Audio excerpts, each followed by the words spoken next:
I'm just telling these guys, let's worry about being good college players, because we're not right now. Just worry about being good college players. Worry about being a good college team. When the season's over, we'll worry about all that other stuff. Let's worry. Unpack the bags, boys. Unpack the bags. Let's start playing some basketball. Let's get better. That being said, before the season, you said when you watched this team, you immediately started calling 2014 recruits because some of the guys. I know that some of it's probably me, and but I did right.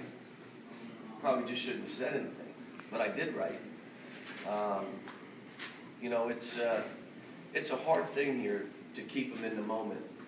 And if we were in their shoes and they knew 4 months from now this could be happening to me, if it were us, we probably couldn't talk to us. We couldn't talk to us. These kids want to be coached. They want to be taught. They want to please me. The big difference between what we're doing is this team is really skilled. They're basketball players. They have a physical presence to them. We just got to get it right. I got to make some things simpler for them. I got to get Andrew really being the quarterback of this team, and he wants to be. He's got to talk more. Our team didn't talk. I had more comments about your team's a quiet team. Well, they're not, but I think they were like deer in headlights. What happened to them? But to say that you have 17 turnovers and only create 7 because you're playing defense like that, to say that you miss 20, you go 20 for 36 from the line, you miss 16 free throws. To say that they got 22 points in transition and you got 2, and you had a chance to win, what just happened? How in the world did we have a chance to win? And again, there was a nice will there. I liked it. The guys kept fighting. They kept trying. So we have something to build on. They had a chance of letting go of the rope. We should have been down 20 at half. Now as we go into this game, this team is really aggressive. They get up in you. They play really physical. The rules should affect their play a little bit because you can't do some of the stuff that you could do a year ago. They're not letting you do it. But they got a team that's coming in here saying, we beat these guys, let's go.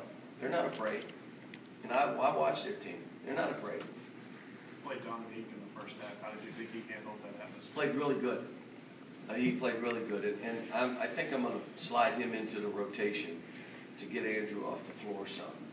And probably slide Marcus in the rotation and have he and Willie play together some.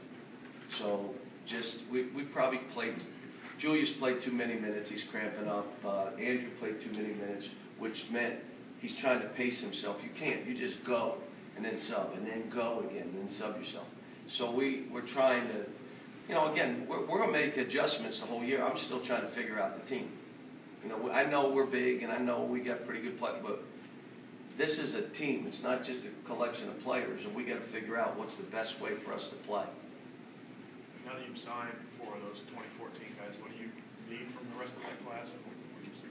Probably need to sign about 2 more, maybe 1 or 2 more, but at least that I'd say. So we're involved with some kids that we want to be involved in, and again, you're going after kids that you want, that want you, that want this, that walk out and you're judged from day your 3rd game, you're thrown in a game that's the highest rated game, 2nd highest rated game in the history of ESPN for a non-conference game. The highest, 2nd highest. What was the highest rated? Pretty funny, aren't you? What was it? You guys against Tennessee. Jerry knows. You just down. But that's your 3rd game of your career, and you got Magic and all these people watching. Now you got to want that here now. And every player is coming after you personally.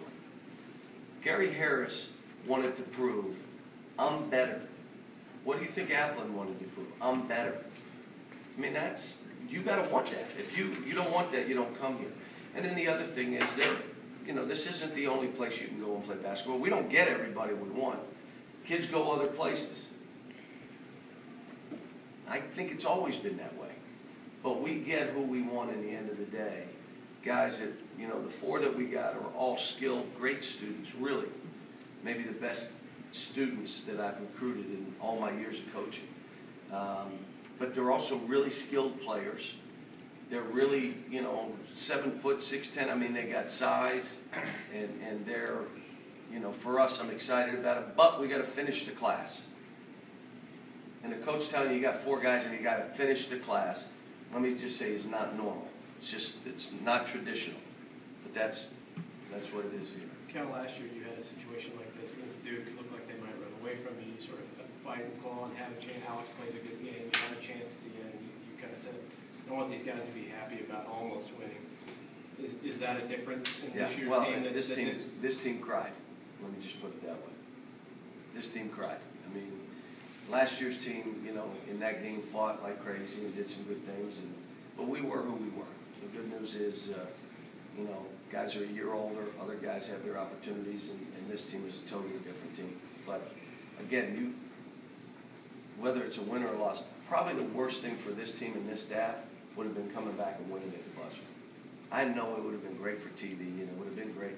It probably would have been, because for me, I was literally physically ill for a whole day. Not because of number 1. That's how I am after we lose. I was physically ill, and it got me back to saying, okay, what do I got to do with this team? And if you win, sometimes you look through all the stuff, and it's hard to get through to those guys. The only thing that brings about change is a crisis. In this sport that I coach, it's a loss. You lose, there's a crisis. There's a crisis in the staff. There's a crisis on the team. There's a crisis in the program. We got to change this. And to survive, you got to do. Everybody's got to accept a different role and do things a little differently and go after it. And that's where we are right now. You heard enough basketball playing at 10 o'clock at night. Guys are coming in. I mean, guys were, you know, a couple guys were really devastated. A couple other guys didn't have an idea of exactly, you know, where they were, but they know now. And, you know, for me, it gave me a better grasp of where we have to go with this team. I told you, we didn't have much in. Think about what I said. We ran one play 16 times. We don't have much in. They're running plays and curl cuts and back screens and lob passes. We got one play. Well, we have to add to it. We got to get the other kids more involved in things. We got to play maybe a little different in transition. So we got some things to work on. We put in the press. We got to do some things. So, thanks.